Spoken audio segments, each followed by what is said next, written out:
Halo dan selamat datang kembali. Kali ini Anda memberikan kami sebuah bacaan yang sangat menarik ya. Sebuah karya klasik dari tahun 1911, Eight Pillars of Prosperity, atau 8 Pilar Kemakmuran oleh James Allen. Betul. Judulnya kedengaran kayak buku bisnis modern, tapi isinya, wah ini jauh lebih dalam dari sekedar tips cari uang kan? Jauh lebih dalam. Misi kita kali ini kan membongkar gagasan inti Allen, bahwa kemakmuran sejati yang awet itu bukan hasil keberuntungan atau kelicikan. Bukan juga dari reformasi sosial katanya. Tepat. Menurutnya, semua itu dibangun di atas fondasi yang paling personal, karakter moral kita. Ini ide yang, gimana ya, cukup radikal, bahkan untuk sekarang. Benar. Dan untuk menjelaskannya, Allen memakai metafora yang sangat kuat, yaitu membangun sebuah kuil kemakmuran. Jadi, dalam diskusi kita kali ini, kita akan coba bangun kuil itu bareng-bareng. Pilar demi pilar gitu, untuk memahami logikanya. Tanpa pilar-pilar ini, kata Allen, bangunan kesuksesan kita pasti akan... Ambruk, pasti ambruk. Tepat sekali. Dan kita akan membaginya seperti arsitektur kuil itu sendiri ya. Jadi pertama ada 4 pilar sudut, ini semacam kerangka praktisnya, fondasi, dan tiang utamanya. Oke. Nah, terus ada 4 pilar tengah, yang memberikan keindahan, kekuatan, dan kalau boleh dibilang jiwanya pada bangunan itu. Oke. Mari kita mulai dari fondasinya. Konsep dasarnya, Allen itu langsung menantang ide umum kalau bisnis yang sukses itu harus sedikit licik atau culas. Iya kan, itu anggapan umum. Dia bilang itu sama saja seperti menanam benih beracun dan berharap panen sayuran yang sehat. Mustahil. Kemakmuran yang langgeng tidak bisa tumbuh dari fondasi yang amoral. Apa yang menarik di sini adalah cara Allen menyamakan prinsip moral itu dengan hukum alam, seperti fisika atau matematika. Oh, gimana tuh maksudnya? Dia kasih analogi yang indah sekali soal sarang burung di puncak pohon.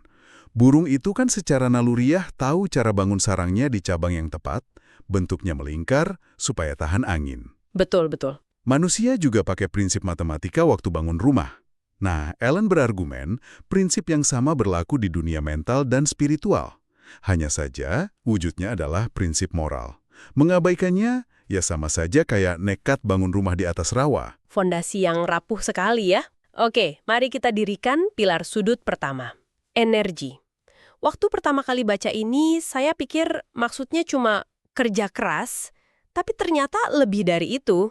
Jauh lebih dari itu. Allen bilang energi adalah kekuatan untuk mencapai sesuatu, dan lawannya adalah kemalasan.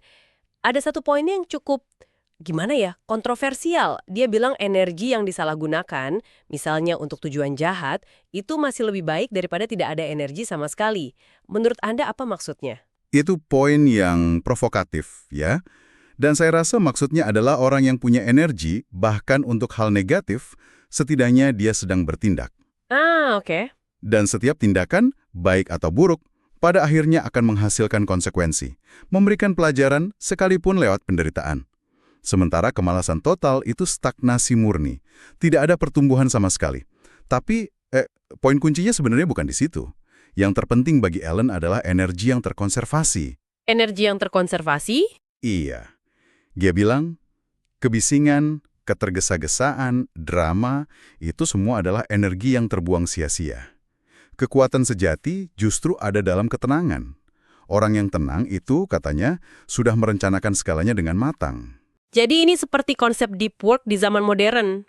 Fokus, tenang, tanpa distraksi, bukan cuma sekedar sibuk kelihatan kerja. Tepat sekali.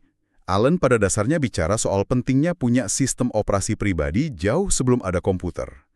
Dia membaginya jadi 4, tapi yang paling menonjol mungkin adalah apa yang disebut kesungguhan. Earnestness. Ini bukan sekedar serius, tapi dedikasi penuh pikiran pada satu tugas di satu waktu. Di dunia kita yang penuh notifikasi ini, wah, gagasan ini jadi sangat relevan. Punya banyak energi itu bagus. Tapi kalau boros dan tidak terarah, ya percuma. Nah, ini jembatan yang pas ke pilar sudut kedua, ekonomi. Dan lagi-lagi, saat dengar kata ekonomi dari buku setua ini, saya langsung mikir, hemat pangkal kaya. Apa sesederhana itu?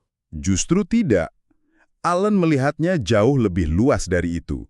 Ini bukan soal menimbun uang, tapi soal prinsip anti boros dalam segala hal. Uang, makanan, pakaian, bahkan waktu dan energi mental kita. Oh, menarik. Dan di sini ada ide yang sangat modern. Dia bilang, menimbun itu sama buruknya dengan menghambur-hamburkan. Uang atau energi yang cuma disimpan dan tidak digunakan secara produktif, itu sama tidak bergunanya dengan yang dibuang-buang. Jadi, tujuannya bukan menabung demi menabung, tapi penggunaan sumber daya yang efisien dan bijaksana. Betul. Dan dari 4 elemen di pilar ini, yang paling tidak terduga mungkin adalah orisinalitas. Orisinalitas? Apa hubungannya dengan ekonomi? Kita bisa menciptakan cara kita sendiri. Ini sebuah lompatan dari sekedar hemat menjadi inovatif. Orang yang benar-benar menguasai prinsip ekonomi, menurut Allen, pada akhirnya akan menjadi seorang kreator, bukan peniru. Tapi mengelola sumber daya dengan efisien saja tidak cukup kan? Bisa saja kita sangat efisien dalam menipu orang. Nah, itu dia. Karena itu, pilar berikutnya yang Allen tekankan adalah integritas sebagai tulang punggung moral dari semua efisiensi tadi. Di sini dia sangat tegas. Dia bilang, seorang penipu tidak bisa membangun rumah bata. Benar, karena rumah bata butuh fondasi dan struktur yang jujur. Integritas bagi Allen adalah hukum sebab akibat yang pasti. Ini tentang memberikan imbalan yang adil atas apa yang tidak terima. Tanpa ini, ya tidak ada kepercayaan. Dan tanpa kepercayaan, tidak ada masyarakat atau bisnis yang bisa bertahan lama. Saya setuju, tapi ide bahwa kejujuran pada akhirnya selalu menguntungkan itu kedengarannya sangat idealis. Di dunia nyata kita sering lihat orang sukses justru karena ya main kotor. Bagaimana Allen menjawab skeptisisme semacam itu? Itu pertanyaan yang sangat valid. Allen menjawabnya dengan mengatakan bahwa ujian integritas sejati justru datang saat kita bersedia menderita kerugian sesaat demi mempertahankan kejujuran. Dia percaya kesediaan untuk berkorban inilah yang dalam jangka panjang akan membangun reputasi dan kepercayaan yang nilainya jauh lebih besar dari keuntungan sesaat hasil menipu. Dia menyebut salah satu elemennya sebagai sifat tak terkalahkan, invincibility. Maksudnya, integritas yang murni itu seperti perisai, tidak bisa ditembus oleh fitnah atau serangan. Reputasi Anda akan melindungi Anda. Oke, jadi punya energi, efisien, dan berintegritas. 3 pilar sudut sudah berdiri. Pilar terakhir untuk fondasi praktis ini awalnya terdengar biasa saja, sistem. Tapi cara Allen mencontohkannya dengan 26 huruf alfabet yang bisa menciptakan semua karya sastra dunia, atau 10 angka yang membangun seluruh matematika, itu membuat saya sadar betapa fundamentalnya hal ini. Persis. Sistem adalah prinsip keteraturan yang membuat kebingungan jadi mustahil. Ini bukan cuma soal merapikan meja kerja loh. Bukan ya? Bukan. Ini tentang menata pikiran, proses kerja, dan hidup tidak. Allen bilang, orang yang tidak teratur itu membuang sebagian besar energinya untuk mencari barang atau informasi yang salah tempat. Orang yang sistematis menghemat energi itu untuk hal yang lebih penting. Di zaman digital ini, kita bisa menyebutnya mengurangi cognitive load. Jadi ini seperti punya frameworks untuk membuat keputusan, atau workflow automation untuk pekerjaan, atau bahkan sekedar meal prep untuk seminggu. Semua itu bentuk sistem ya? Tepat. Tujuannya adalah mencapai apa yang Allen sebut kelengkapan, comprehensiveness, yaitu kemampuan mengelola banyak detail yang saling terkait sebagai satu kesatuan yang utuh, tanpa ada yang tercecer. Orang yang sistematis bisa melihat gambaran besar sekaligus detail-detail kecilnya. Oke, fondasi dan kerangka praktis kuil kita sudah berdiri kokoh dengan 4 pilar sudut. Energi, ekonomi, integritas, dan sistem. Tapi sebuah kuil kan bukan cuma soal fungsi dan struktur, tapi juga soal keindahan dan jiwanya. Betul sekali. Disinilah 4 pilar tengah ini masuk, yang lebih berkaitan dengan kualitas batin. Kita mulai dengan pilar kelima, simpati. Dan Allen langsung membuat perbedaan penting. Simpati di sini bukan sekadar rasa kasihan atau sentimentalitas yang dangkal. Bukan ya? Bukan. Simpati sejati adalah kemampuan untuk menempatkan diri di posisi orang lain, merasakan apa yang mereka rasakan. Kutipan dari Walt Whitman yang dia pakai itu luar biasa. Saya tidak bertanya pada orang yang terluka bagaimana perasaannya. Saya sendiri menjadi orang yang terluka. Wah, itu level empati yang sama sekali berbeda. Bukan cuma, saya mengerti perasaanmu, tapi saya ikut merasakannya. Menurut Allen, apa yang menghalangi kita mencapai level simpati seperti itu? Satu kata, egoisme. Pikiran yang terlalu sibuk dengan diri sendiri tidak akan punya ruang untuk memahami orang lain. Simpati itu muncul dari cinta dan pemahaman. Dan buah termanis dari simpati, menurut Allen, adalah wawasan insight. Wawasan. Iya, pikiran yang simpatik adalah pikiran yang bisa melihat lebih dalam, memahami motivasi tersembunyi, dan membaca situasi dengan lebih akurat karena bisa merasakan dinamika emosi orang-orang di dalamnya. Ini adalah keuntungan strategis yang luar biasa. Kalau kita bisa memahami orang lain secara mendalam melalui simpati, rasanya langkah berikutnya adalah memastikan diri kita sendiri asli dan bisa dipahami. Ini nyambung ke pilar ke-6, ketulusan. Allen punya analogi yang bagus di sini. Yang soal koin itu kan? Betul, yaitu ring true. Seperti koin asli yang suaranya khas saat dijatuhkan, menunjukkan kemurniannya. Benar sekali. Dia bilang orang itu secara naluriah bisa merasakan mana yang tulus dan mana yang palsu. Kepalsuan itu melelahkan, baik bagi yang melakukannya maupun bagi orang di sekitarnya. Dan ini menimbulkan pertanyaan penting. Siapa yang sebenarnya ditipu oleh orang yang tidak tulus? Siapa? Menurut Allen, orang itu pada akhirnya hanya menipu dirinya sendiri. Kepalsuan itu murah, tidak punya substansi. Ketulusan itu berharga dan nyata. Apa inti dari ketulusan menurut Allen? Apakah kita harus selalu terbuka soal segalanya? Tidak juga. Intinya adalah kesederhanaan. Maksudnya, menjadi diri sendiri tanpa kepura-puraan. Tidak memakai topeng yang berbeda untuk orang yang berbeda. Dari kesederhanaan inilah, kata Allen, lahir daya tarik attractiveness yang sejati. Oke. Pesona yang asli itu datang dari orang yang nyaman dengan dirinya sendiri, bukan dari orang yang berusaha keras menjadi orang lain. Menjadi tulus itu soal jujur pada diri sendiri. Pilar berikutnya sepertinya lebih sulit lagi. Jujur pada kebenaran, bahkan kalau kita tidak suka kebenaran itu. Ini pilar ke-7, ketidakberpihakan. Wah, ini berat. Allen sangat keras soal ini. Dia menyebut prasangka sebagai penghalang total untuk mendapatkan pengetahuan. Betul.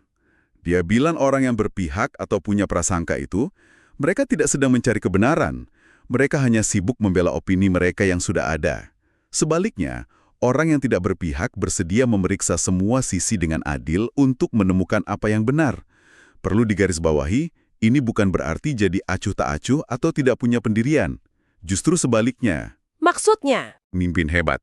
Dan ini butuh syarat mutlak, yaitu ketenangan, calmness. Ketenangan, ya. Mustahil bisa berpikir jernih dan adil di tengah amarah atau kecemasan. Ketenangan adalah surga damai bagi jiwa, tempat di mana kebijaksanaan bisa tumbuh.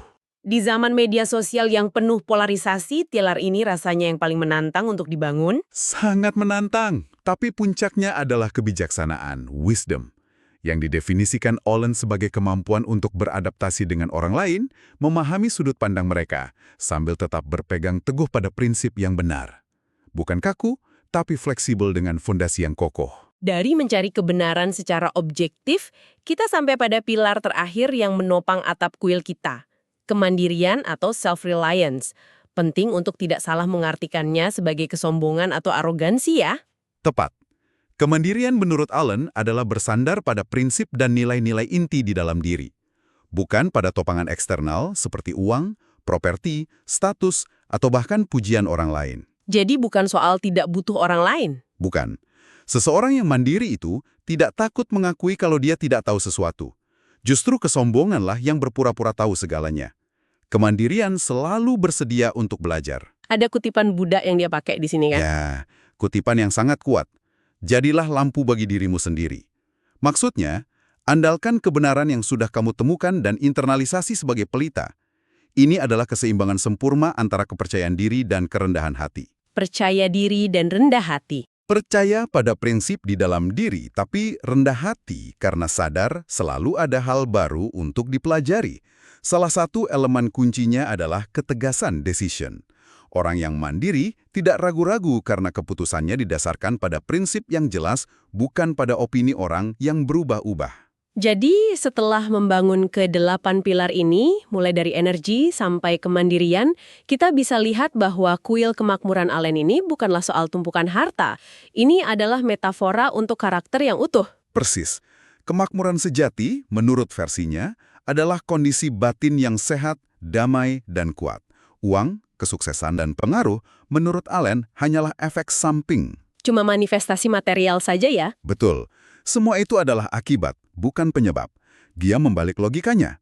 Jangan kejar kekayaan, bangunlah karakter, maka kekayaan akan datang sebagai konsekuensinya. Kalau kita tarik ke gambaran yang lebih besar, penting untuk Anda ingat bahwa ini adalah filosofi yang ditulis lebih dari seabad lalu, di era yang sangat berbeda.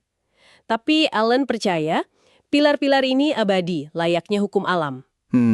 Benar. Dia seolah menantang kita untuk berhenti sejenak dari mengejar tren terbaru dan bertanya pada diri sendiri, sebenarnya di atas fondasi apa kita membangun hidup kita? Dan pertanyaan itu tetap relevan sampai sekarang. Tepat sekali.